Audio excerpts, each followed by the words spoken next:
Като отворих темата за инфраструктура, една болна тема наистина.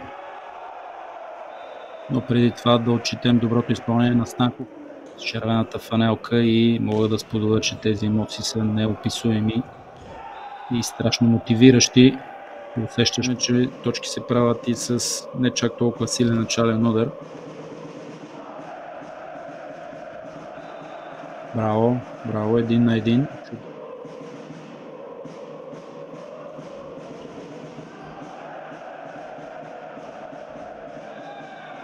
Елегантна игра.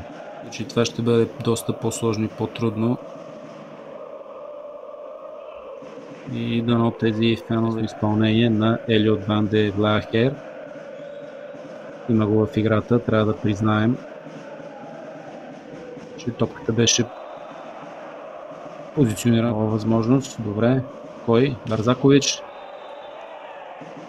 Не се справи Барзакович. Определено добър матч за него, имайки предвид крехкия му опит като титуляр. Добре, беше съобразителен Барзакович. Тук също така съобразителност от страна на Станков към Чавдаров. Къде ми? Да, в края на мрежата Бардаров и да вземат правилните решения. Ето на вашите екрани привържени се. Малко нескопосано ядоса с Александър Попов и с основание. И тук какво правиме? Правиме едни големи. Добре, добре. На 27.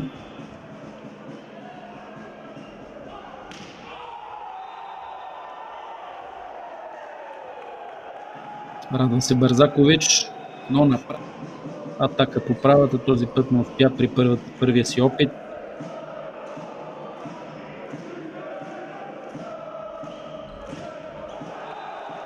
Добре, че този път добре позиционирана.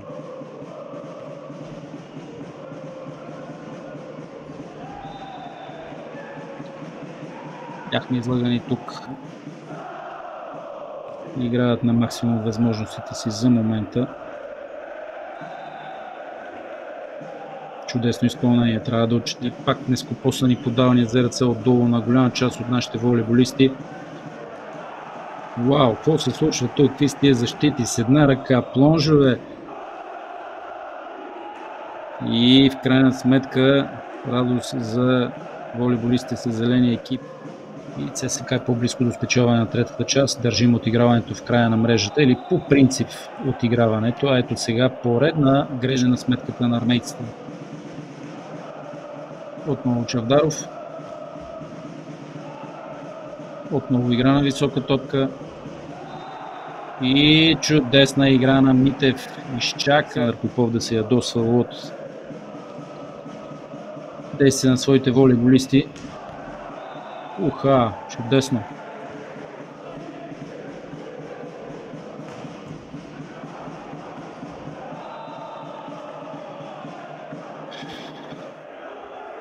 Все пак не сме на стадиона, сме в спортна зала.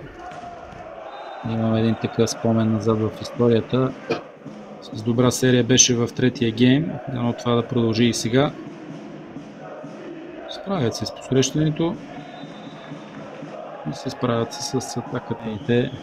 Няма ги тези резки отигравания. Понатрупа се и умора, което е съвсем закономерно. А сега какво ще се случи при това разиграване? Късмет, повече от късметлийска топка е против. Не опита Бардаров тук, искаше да направи чудо, но не се получи. Виждате как намират правилното решение волейболистите неофициални и затова ще го търси на късането на играта, ще я търси с смени. Отново от ЦСКА има проблеми в посрещане.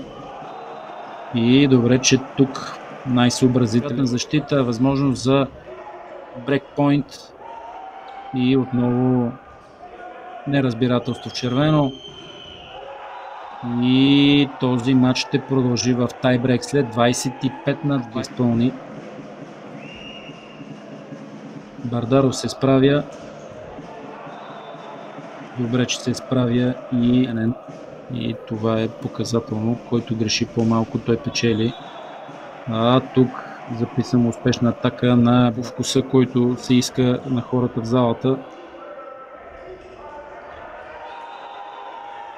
Ето тук какво, защо ЦСКА ще му бъде много трудно да успее да обърне този двубой, въпреки че на такова ниво е ключово. Бардаров решава да рискува на 100% и го прави в долния край на мрежата и с 15